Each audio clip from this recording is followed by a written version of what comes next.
So the Timbers have qualified for the playoffs, but a win on Sunday, decision day, would make us top of the Western Conference and Cascadia champions.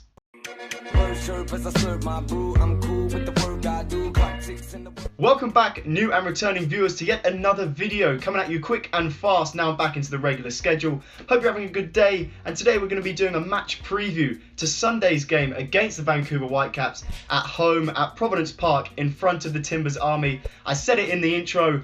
If the Timbers win, we go top of Cascadia Cup and we'll be Cascadia champions, and we'll also go top of the Western Conference. So a lot rides on it for us and for the teams up and down the Western Conference. There's still one spot left. I kind of talked about that in the post-DC game match recap video about where teams could end up based on how these matches go this Sunday. They're all kicking off at 9 PM my time, so it's going to be amazing to see what happens, the twists and turns on the final day of the season, who makes the playoffs in the Western Conference and where people finish. But yeah, it's going to be a match preview, guys. Hope you stick around to watch it. And now let's talk about the Timbers updates going into this game. So not a lot has to be said about the Timbers squad updates going into the game on Sunday. Caleb Porter in his most recent press conference said that Fernando Adi was making slow progress, or making some progress getting back to full fitness, but he could neither confirm or deny as to whether he was going to be fully fit for the game on Sunday. Maybe he'll feature on the bench, maybe he'll feature in the starting 11, we just don't know yet. I think maybe a few mind games being played by Porter, we'll have to wait and see, but he definitely said that he will hopefully be involved in the postseason, the playoffs for the 2017 season. But at the end of the day, Matux and, Valeri behind him, Blanco, Nagbe, all been supporting, even Powell, all been supporting, getting assists, getting goals. So even without Addy, we've still been such a big threat going forward. I mean, putting 4 past DC, yeah, they're not the best team, but still, you got to do it in a very nervy situation. If we lost that, things looked much different, but we went out there with the right mindset, got the job done. So even without Addy, the Timbers have been doing well, but he's definitely a bonus for the team. So fingers crossed he's at least involved in the squad for Sunday. As for the Whitecaps, as far as I know, they do not have any starting 11 players injured. It was interesting actually in their last game against San Jose, their normal keeper Alstead, keeper I rate highly, was not playing. He was on the bench, and I think it was Marinovic was in goal for the Whitecaps instead with Alstead on the bench. Not sure why, maybe he was injured or maybe he was being rested for the Timbers game. But if you take a look at the current form between Portland and Vancouver, it's almost identical, apart from the last game where we won against DC 4-0 and they drew 1-1 against San Jose. So, we've been very consistently inconsistent. I don't know, it's hard to say, because if you look at it, it's one loss, draw. So it's very interesting to see how these two, I think it's going to be a real battle, a real Cascadia rivalry game. It's going to be very feisty, a lot is on the line. And you look at the partnership at the back for Vancouver, it's Waston and Parker. Two defenders that I think on their day are really, really solid. But them two centre-backs, they're very slow. So will that suit Matix and his fast pace and those runs in behind? Maybe it will.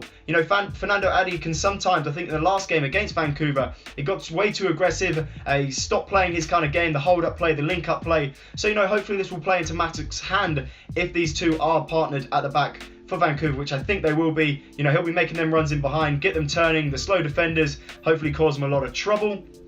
But if you look at the scorers, the season goal scorers for the Vancouver Whitecaps, they have Freddie Montero on 13, Yori Renya 4 on 6, Teixeira on 6, Brexia on 4, Tashani on 4, and then you've got us, Valeri 21, Adi 10, and Sebastian Blanco on 8, and then going down the line, you've got Nagbe, even Powell as well, popping up with the goals. But yeah, all interesting to see how the game is going to play out defensively for Vancouver. I don't know, it's just going to be, I think, a real knucklehead game. It's just going to be such a tight one. And taking a look at the recent games we played against them in 2017, we've actually won both of them 2-1.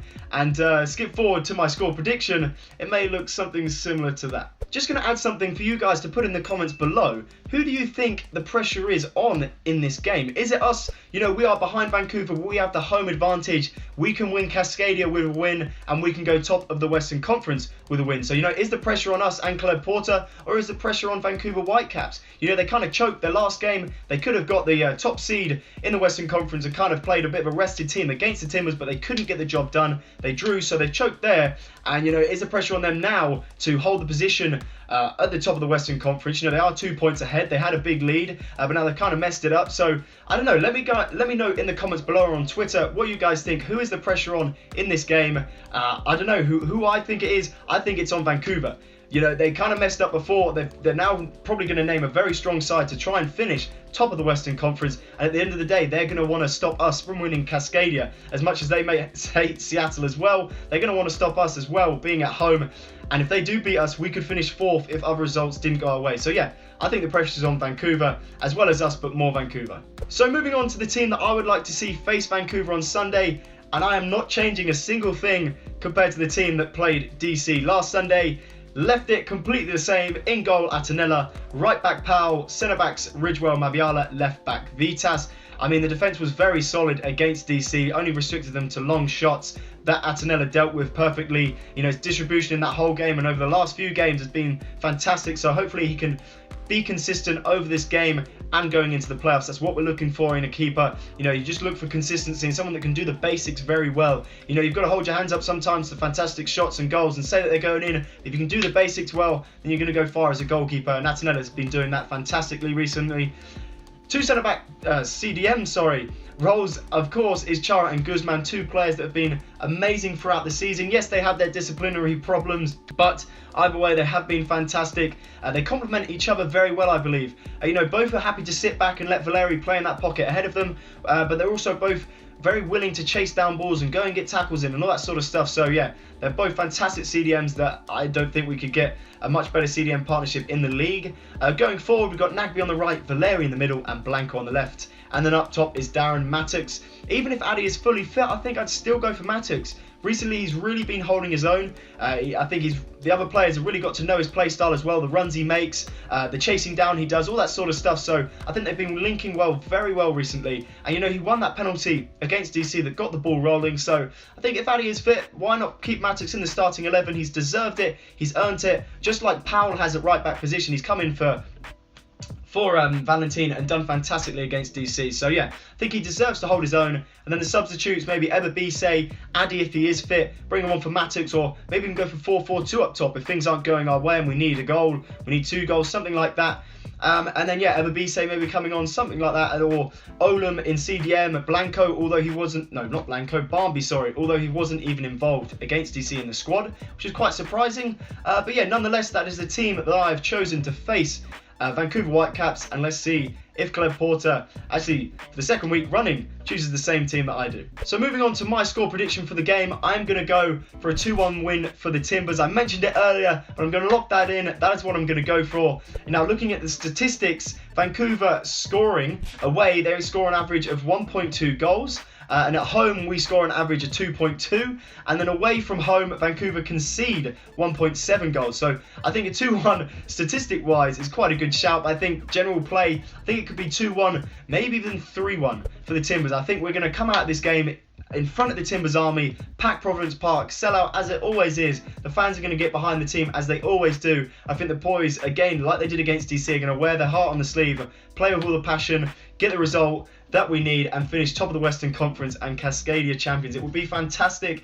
But something I didn't mention last week that I should have, and I feel really bad for not, was congratulations to the Portland Thorns. They were NAWSL champions yet again, National Women's Soccer League champions. Fantastic news. Well done, Portland Thorns. The Rose City Riveteers can be, super chuffed with them. Amazing support. I've seen match highlights of their games. They're always behind in the Timbers Army section, creating a lot of noise. So well done to the Portland Thorns. But yeah, that is my score prediction, and that is bringing us to the end of the video. So yes, if you guys enjoyed this video, do leave me a like, a thumbs up. It really shows me that you guys are enjoying the content and the constant content at the minute. I'm trying my best to get the videos out around work. Like, I literally have work in 25 minutes. I'm most likely going to be late. But if I wasn't going to film this video, then I probably wouldn't get it out because I'm working Saturday, and then it would mean I'd have to get it out Sunday. So I've got to do this, hopefully getting it out by Friday night, probably at 4 AM, like I was up this morning at 4 AM uploading the DC match recap. But yeah, got to do the grind, got to get the work done for you guys at home, because I know you like the videos and all the support has been fantastic. It makes me determined to make all these videos.